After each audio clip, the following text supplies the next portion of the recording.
Hello दोस्तों। Hello दोस्तों, आपका अपना एजुकेशन चैनल स्टडी 23 पर बहुत बहुत स्वागत है। आइए हम लोग आज इस वीडियो के माध्यम से महत्वपूर्ण प्रश्न सबका अध्ययन करने वाले हैं। जैसे पहला प्रश्न है, शिक्षा की सूची का विषय। शिक्षा जो है न समवर्ती सूची का विषय है। शिक्षा पहले राज्य सूची का विषय था, बाद में उसे हटाकर समवर्ती सूची में डाला गया। दूसरा प्रश्न है, भारतीय संविधान के 8वीं अनुसूची में कितनी भाषाएं हैं? भारतीय संविधान के 8वीं अनुसूची भाषा से संबंधित है। इसमें 22 भाषाओं का वर्णन है, 22 भाषा को दिया गया है। अगला प्रश्न है, तीसरा प्रश्न, भारतीय संविधान के अंतर्गत कितने प्रकार के आपातकाल होते हैं? भारतीय संविधान के अंतर्गत 3 प्रकार के आपातकाल होते हैं। अनुच्छेद 352 के तहत राष्ट्रीय आपात, अनुच्छेद 356 के तहत राष्ट्रपति शासन, अनुच्छेद 360 के तहत वित्तीय आपातकाल।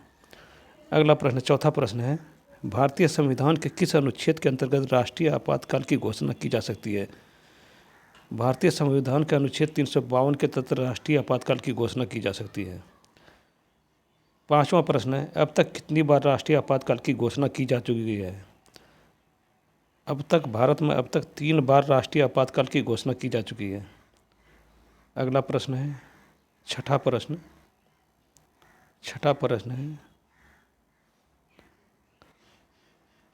भारत में प्रथम राष्ट्रीय आपातकाल के समय भारत के राष्ट्रपति कौन थे? भारत में प्रथम राष्ट्रीय आपातकाल के समय भारत के राष्ट्रपति डॉक्टर सर्वपल्ली राधाकृष्णन थे। पहला जब राष्ट्रीय आपातकाल लगा था उस टाइम में भारत के राष्ट्रपति डॉक्टर सर्वपल्ली राधाकृष्णन थे।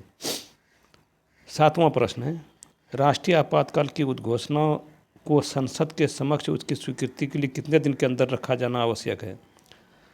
तो राष्ट्रीय आपातकाल की उद्घोषणा को संसद के समक्ष उसकी स्वीकृति के लिए 1 महीना के अंदर रखा जाना आवश्यक है। 1 महीना के अंदर संसद का अनुमोदन होना आवश्यक है। आठवां प्रश्न है, किस संविधान संशोधन के द्वारा राष्ट्रपति शासन की 6 माह की अवधि को बढ़ाकर 12 माह कर दिया गया है? 42वां संविधान संशोधन 1976 के द्वारा राष्ट्रपति शासन की अवधि 6 माह की अवधि को बढ़ाकर 12 माह कर दिया गया। 42वां संविधान संशोधन 1976 के द्वारा राष्ट्रपति शासन की अवधि 6 माह की अवधि को बढ़ाकर 12 माह कर दिया गया।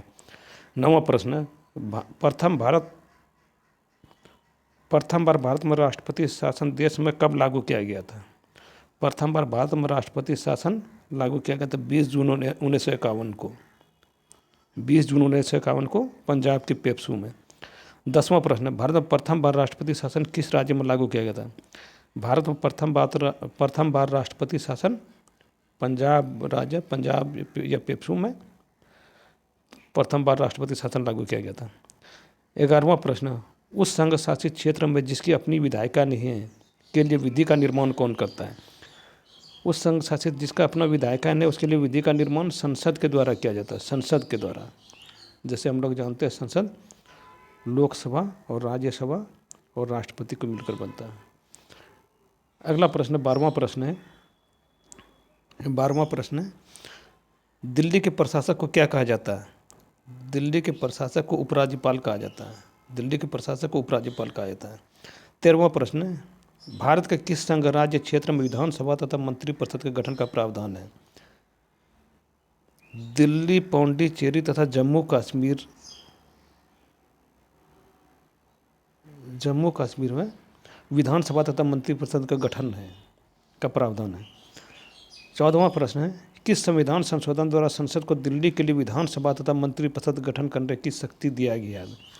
69वां संविधान संशोधन के द्वारा संसद को दिल्ली के लिए विधानसभा तथा मंत्रिपरिषद के गठन करने की शक्ति दिया गया। 69वां संविधान संशोधन द्वारा संसद को दिल्ली के लिए विधानसभा तथा मंत्रिपरिषद के गठन करने की शक्ति दिया गया। 15वां प्रश्न है, प्रथम लोकसभा चुनाव में कितने राजनीतिक दल को राष्ट्रीय दल का दर्जा प्रदान किया गया? प्रथम लोकसभा चुनाव में 14 राष्ट्रीय दल को राजनीतिक दल का राष्ट्रीय दल का दर्जा प्रदान किया गया था। 14 राजनीतिक दल को राष्ट्रीय दल का दर्जा प्रदान किया गया था। 16वां प्रश्न है, केंद्र में पहली बार गैर कांग्रेसी सरकार कब बनी थी? केंद्र में पहली बार गैर कांग्रेसी सरकार 1977 में बनी थी। 17वां प्रश्न है झारखंड मुक्ति मोर्चा पार्टी का चुनाव चिन्ह क्या है? झारखंड मुक्ति मोर्चा पार्टी का चुनाव चिन्ह है तीर और धनुष। अगला प्रश्न है 18वां प्रश्न है 18वां प्रश्न है दल विहीन लोकतंत्र के पक्ष में कौन था? दल विहीन लोकतंत्र के पक्ष में जयप्रकाश नारायण था। 19वां प्रश्न है भारतीय जनता पार्टी के गठन के बाद इसके प्रथम अध्यक्ष कौन बने थे? भारतीय जनता पार्टी के गठन के बाद इसके प्रथम अध्यक्ष ए.बी. वाजपेयी बने थे। ए.बी. वाजपेयी बने थे। इस प्रश्न के इस वीडियो के माध्यम से हम लोग लगभग 50 प्रश्नों को देखने 50 प्रश्नों का अध्ययन करने वाले हैं। अगला प्रश्न 20वां प्रश्न है भारतीय कम्युनिस्ट पार्टी की स्थापना कहाँ हुई थी? भारतीय कम्युनिस्ट पार्टी की स्थापना ताशकंद में हुई थी। 21वां प्रश्न है स्वतंत्र श्रमिक दल की स्थापना किसके द्वारा की गई थी? स्वतंत्र श्रमिक दल की स्थापना डॉक्टर बी.आर. अम्बेडकर के द्वारा किया गया था। 22वां प्रश्न है भारत के किस राज्य में पहली बार गैर कांग्रेसी सरकार बनी थी? भारत के केरल राज्य में पहली बार गैर कांग्रेसी सरकार बनी थी। केरल में पहली बार गैर कांग्रेसी सरकार बनी थी। 23वां प्रश्न है भारतीय राष्ट्रीय कांग्रेस की 1938 ईस्वी की अधिवेशन कहाँ हुई थी? 1938 ईस्वी के भारतीय राष्ट्रीय कांग्रेस की 1938 ईस्वी का दिन हरिपुरा गुजरात में होता। हरिपुरा, ये भी प्रश्न पूछा जाता, हरिपुरा कहाँ पर है? हरिपुरा गुजरात में है। इसकी अध्यक्षता सुभाष चंद्र बोस ने किया था। 24वां प्रश्न है महात्मा गांधी दक्षिण अफ्रीका से भारत कब लौटे थे? महात्मा गांधी 9 जनवरी 1915 ईस्वी को दक्षिण अफ्रीका से भारत लौटे थे। 9 जनवरी 1915 ईस्वी को दक्षिण अफ्रीका से भारत लौटे थे। अगला प्रश्न है फिनिक्स फॉर्म की स्थापना किसने की थी? फिनिक्स फॉर्म की स्थापना महात्मा गांधी ने की थी। 26वां प्रश्न है आनंद मठ के लेखक कौन थे? आनंद मठ के लेखक बंकिम चंद्र चटर्जी थे। 27वां प्रश्न भूदान आंदोलन किसने शुरू किया था? भूदान आंदोलन को शुरू किया था आचार्य विनोबा भावे ने। भूदान आंदोलन को शुरू किया गया था आचार्य विनोबा भावे के द्वारा। 28वां प्रश्न द व्हील ऑफ हिस्ट्री पुस्तक किसने लिखा था? द व्हील ऑफ हिस्ट्री पुस्तक राम मनोहर लोहिया ने लिखा था। 29वां प्रश्न 1898 ईस्वी में बनारस में सेंट्रल हिंदू कॉलेज किसने स्थापित किया था? 1898 ईस्वी में बनारस में सेंट्रल हिंदू कॉलेज की स्थापना एनी बेसेंट ने किया था। एनी बेसेंट के द्वारा किया गया था। 30वां प्रश्न कांग्रेस के कौन नेता कैबिनेट मिशन योजना के पक्ष में था? कांग्रेस के नेता वल्लभ भाई पटेल कैबिनेट मिशन योजना के पक्ष में पूरी तरह से था। 31वां प्रश्न भारत छोड़ो का नारा किसने दिया था? भारत छोड़ो का नारा यूसुफ मेहर अली ने दिया था। 32वां प्रश्न है विचित्र नाटक की रचना किसने की थी? विचित्र नाटक की रचना गुरु गोविंद सिंह ने किया था। विचित्र नाटक का रचना गुरु गोविंद सिंह ने किया था। अगला प्रश्न है 33वां प्रश्न। अगला प्रश्न 33वां प्रश्न पंजाब में सिख राज्य के संस्थापक कौन थे? पंजाब में सिख राज्य के संस्थापक रंजीत सिंह थे। यहीं पे गलती लड़का लोग करता है कि इसमें गुरु गोविंद सिंह मार देता है, लेकिन पंजाब में सिख राज्य के संस्थापक थे रंजीत सिंह। 34वां प्रश्न है प्रथम अंगल मैसूर युद्ध कब हुआ था? प्रथम अंगल मैसूर युद्ध 1767 से 1769 ईस्वी तक हुआ था। 4 बार अंगल मैसूर युद्ध हुआ है। प्रथम अंगल मैसूर युद्ध 1767 से 1769 ईस्वी, दूसरे अंगल मैसूर युद्ध 1780 से 1784 ईस्वी, तृतीय अंगल में 1790 से 1792, चतुर्थ अंगल में से 1799। 35वां प्रश्न प्रथम अंगल मैसूर युद्ध में कौन जीता था? प्रथम अंगल मैसूर युद्ध में हैदर अली ने जीता था। हैदर अली ने जीता था। 36वां प्रश्न अकबर ने दीन इलाही की घोषणा कब की थी? अकबर ने दीन इलाही की घोषणा 1582 ईस्वी में की थी। 37वां प्रश्न किस मुगल शासक ने कहा था कि जो चित्रकला का शत्रु मैं उनका शत्रु हूँ? जहांगीर ने कहा था कि जो चित्रकला का शत्रु मैं उनका शत्रु हूँ।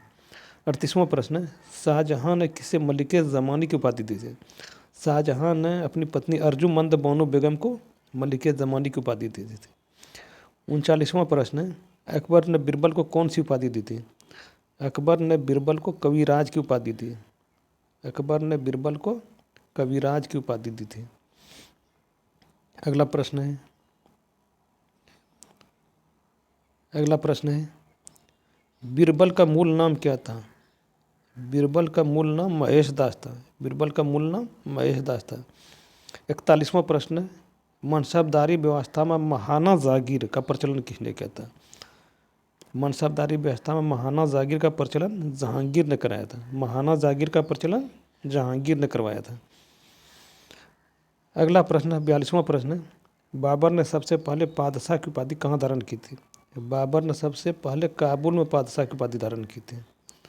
अगला प्रश्न है और अंतिम प्रश्न है, पीटर मुंडी किस मुगल शासक के शासनकाल में भारत आया था?